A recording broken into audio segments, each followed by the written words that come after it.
Yeah, let's see if someone has made the tutorial. No, no one. This is how to defeat Chambara, that stupid moron.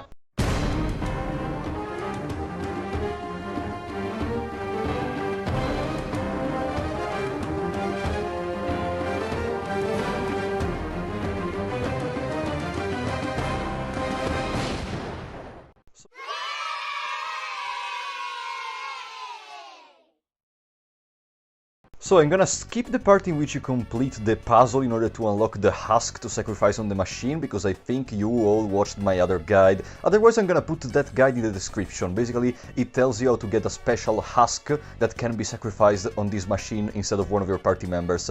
For the sake of time I'm gonna use Legard instead. Once the sacrifice is on the machine, Chambara will start to attack you, but don't fight him now. This is not the real battle. This is just a way to make you lose HP or something. Just carry him into this place, make him chase you, follow the whole corridor until you reach this room. In this room you can just easily juke him, and if you run you will have enough time in order to complete the machine puzzle. Just click on these gears until they go up a lot, and eventually Legard or the husk will die and you will unlock the access to the second phase of Chambara. To reach that, just exit this room, go back into the entrance of the Temple of Torment, and in this exact location, in the one I'm just facing, the battle is gonna start.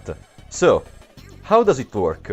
This battle is composed of two phases. The first one, Chambara will be inside the pool of blood.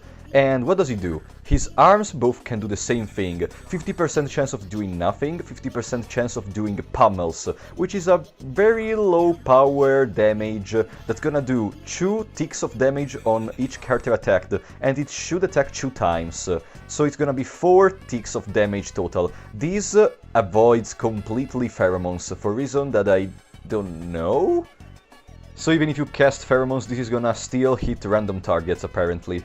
And don't destroy the arms, because if you destroy the arms, you will unlock his second move, which is from the torso and is Chains of Torment, which is a very powerful damage spell that is gonna deal you a massive amount of damage and 100% chance of putting bleeding on you.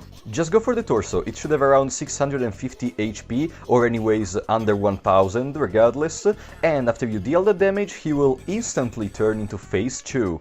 This is the hard part, we may say, in quotation marks. Let's analyze this one too. There are 2 wheels and then there is Chambara. Let's look at them in this way. The 2 wheels will both do the same thing, 50% chance of doing nothing each turn, or 50% chance of using Revolution Tier, which is a decent powerful attack that is gonna deal Fracture with 70% of the chances, and Infection on Arms with 20%, and Infection on Legs with 20%. But it's not the real problem. The real problem is Chambara itself. He's gonna do Chains of Torment almost every turn. This is the same attack that we saw in the previous phase, or 50% chance of doing nothing. Also, I want to point out, while the 2 gears around him are working correctly, he has an incredible evasion. You will not almost always be able to hit him. In order to decrease this evasion, you have to deal some damage to the wheels. In particular, this damage has to be so that the wheels go to minus or equal 99% of their health. And let's look something a little quick. What's the wheel's health? 10,000 HP. So let's go in by math. If you have to deal damage so that you basically make her lose 1% of their health, you have to deal 100 damage to both wheels in the same turn, otherwise it's not gonna work.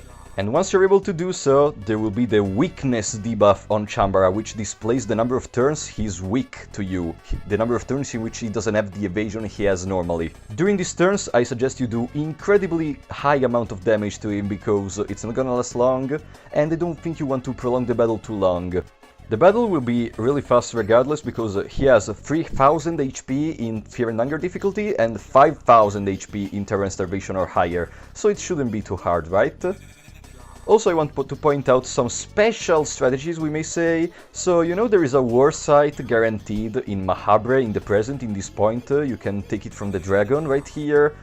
Warsight is almost useless in almost all the situations, but here, since it attacks multiple parts, I guess you can understand where I'm going. You can just hit multiple gears with the same attack, eventually making him vulnerable just with one party member. Also, another strategy that I suggest is to put all the defensive equipment, the highest defensive equipment you have, on one party member and use the spell Pheromones, which is a Sylvian spell, on him, so he will be the only one targeted. And if you have some healing spells as well, or some healing items, you will be perfectly good for the whole battle.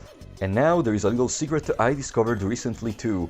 If you poison him in the phase 1 on the torso using, I don't know, Purple Vial or Throwing Dart, that kind of stuff, then once you go to phase 2, he will still be poisoned. So if you don't have any of the things I said before, but you have a way to, I don't know, heal yourself or something, and you just want to guard and just wait, you'll be able to win in a matter of turns.